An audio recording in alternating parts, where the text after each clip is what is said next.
Imagine this. You are the strongest general your empire has ever seen. You win every war. You crush every enemy.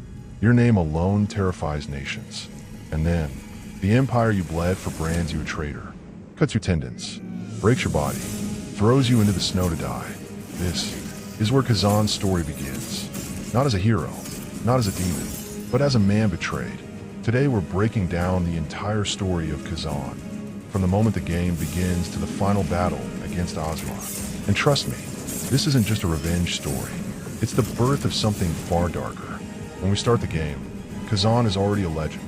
He was the Empire's greatest military force, a living weapon, an undefeated commander. But power creates fear, and fear creates betrayal.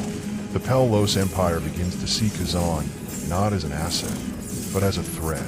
The nobles whisper, the Emperor listens, and without warning, Khazan is accused of treason.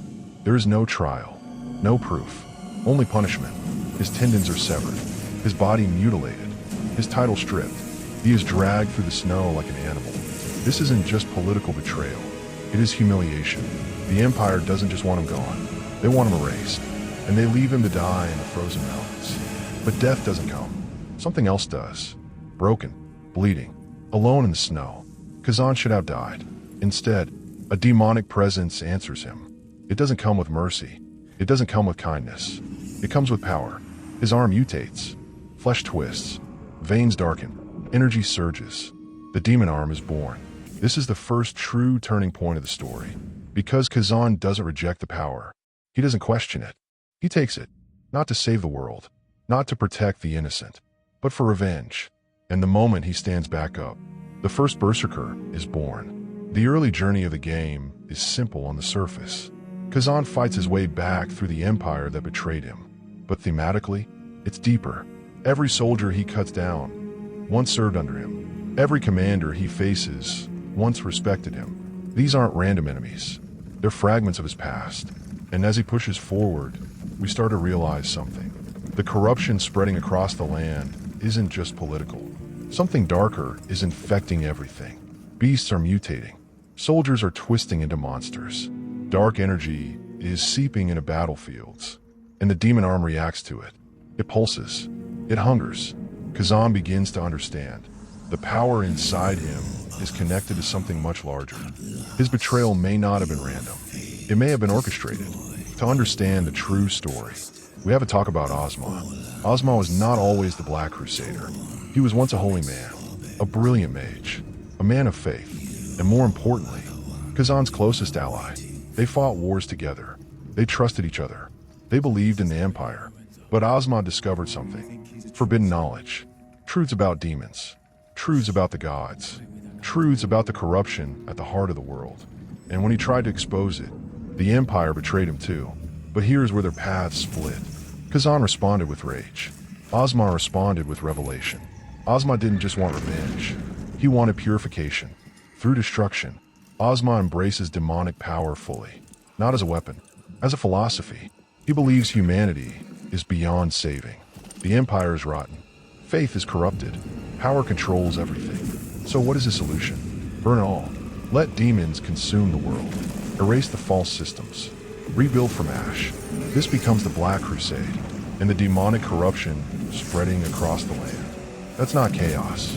It's intentional. Ozma is reshaping the world. And unknowingly, Khazan has been walking straight into it. Here's what makes this story tragic. Khazan and Ozma are not opposites. They are mirrors. Both were betrayed. Both were abandoned. Both were given demonic power. The difference? Khazan uses it for personal vengeance. Ozma uses it for global annihilation. The demon arm is not random. It ties Khazan to the same source Ozma draws from. Meaning, the Empire didn't just create one monster. They created two. And now those two monsters are destined to collide. As Khazan moves deeper into the corrupted lands, the truth becomes undeniable. The Empire's betrayal wasn't just fear. It was manipulation. Ozma's influence was already spreading. The political chaos, the paranoia, the accusations, all seeds planted. Khazan was removed from power because he was strong enough to interfere. The Empire thought eliminating him would stabilize things. Instead, they ensured his transformation. By the time Khazan fully understands Ozma's plan, it's too late. The crusade has begun. The world is already burning. When Khazan finally stands before Ozma, he does not face the friend he once knew. Ozma is no longer fully human. He radiates demonic authority. His voice carries conviction, not madness. And this is important. Ozma does not see himself as evil. He sees himself as necessary. He offers Khazan a choice. Join him. Let the world fall. Rebuild something pure from the ashes. And for a moment, it makes sense. The Empire betrayed them. Humanity is corrupt. Power structures are broken. But Khazan refuses. Not because he believes in the Empire. Not because he believes in justice. But because this world is still his. And he will not let someone else decide its fate. The final fight is not just physical. It's ideological. Ozma fights with conviction. Khazan fights with fury. Light and darkness explode across the battlefield. Demonic energy tears through the sky. Each phase of the battle reflects their transformation. Ozma, ascended, composed, prophetic. Khazan, violent, relentless, unbreakable. Two betrayed men, two different answers to suffering. And when Khazan finally strikes the final blow, it is not triumphant. It is heavy, because he isn't killing a villain. He is killing what his closest ally became. But the world is not saved. The corruption does not instantly vanish. The demonic influence lingers. And Khazan, he does not return to being a general. He does not reclaim honor. He walks away as something else entirely. A legend, a cursed warrior, the first berserker. The demon arm remains. Its power does not fade, and the world now knows. If betrayal can create one Khazan, it can create more. The era of demons has not ended. It has only begun. Khazan's story is not about good versus evil. It's about what betrayal does to power. It's about how the system that creates heroes can also create monsters. Ozma chose destruction for the world. Khazan chose destruction for his enemies. But both were shaped by the same corruption. And in the end, neither truly won. If you enjoyed this deep dive into Khazan's full story, drop a like, subscribe for more lore breakdowns, and let me know which Souls-like world we're dissecting next. Because trust me, these dark fantasy universes, they always hide more than they show. And I'll see you in the next one.